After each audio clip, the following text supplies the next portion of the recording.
আমার একটা বন্ধু আছে, তার নাম বলবো না, সে বিয়ে করার পরও অন্য মেয়ের দিকে তাকায়, অন্য মেয়েকে ভালো লাগে। এখন এই রোগের ওষুধ কি? সে মাহফিলে আছে, ওকে নিয়ে কিছু বলেন, কম্পিউটার করিয়ে আনছে প্রশ্ন। আচ্ছা, সে বিয়ে করার পরও অন্য মেয়ের দিকে তাকায়। মেয়েরা তো হচ্ছে নূর, আল্লাহর নূর, সে পর্দা করতে হবে, তার ভালো লাগে এই জন্য তাকায়। তবে তাকানো যাবে না, যদি কলব কলজা যদি রু যদি না হেরে আরো 3টে বিয়ে করে নাও, কোনো অসুবিধা নেই, পর্দা লঙ্ঘন করা যাবে না। এই রোগের ওষুধ হচ্ছে আল্লাহকে ভয় করা, কোরআন তেলাওয়াত করা, সূরা নূর তেলাওয়াত করা।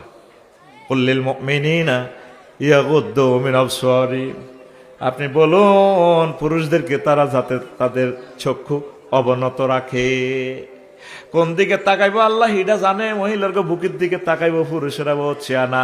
এই জন্য আল্লাহ বলছে কুল্লিল মুমিনাতে ইয়াগুদ্দুনা মিন আবসারিহিন্না ওয়ালিয়াদরিবনা বিখুমুরিহিন্না আলা জুয়ুবিহিন্না, মহিলারা যাতে পরপুরুষের দিকে না তাকায় আর তাদের বুকের উপর যাতে মোটা কাপড় রাখে।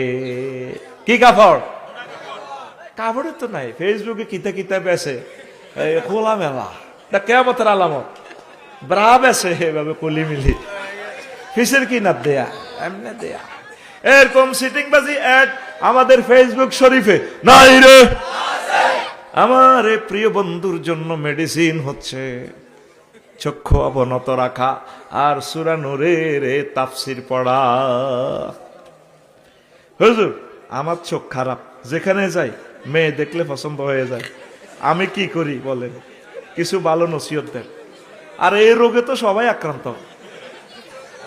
কাবা দেখলে মন ভরে না, আকাশ দেখলে মন ভরে না, নারী দেখলে মন ভরে না, এগুলো তো সুন্দরের সমারোহ। এটারে কন্ট্রোল করতে হবে। কন্ট্রোলের নাম পর্দা, মেডিসিনের নাম কলবেরে টানি লইনবি, আর খুব প্রিন্সের লাইনে অজ্ঞা বিয়ে করিয়ে নিবি, দুগা করবি, দুগা। এ ভাবি দনগারে কাছাকাছি লই চলবি, মন অন্যের দিকে চাইলে ইগের দিকে চাইবে, ডার্লিং আই লাভ ইউ। এটাই হচ্ছে মেডিসিন, প্রাণী মেডিসিন। ফাইন্নাহু আগাদ্দুলিল বাসার ওয়া আহসানুলিল ফারজে। নবী বলছেন বিয়ে করো যুবক, বিয়ে করলে তোমার চক্ষু কন্ট্রোল হয়ে যাবে, তোমার চরিত্র হেফাজত হয়ে যাবে। নবী তো মেডিসিন দিয়েছেন। সুবহানাল্লাহ।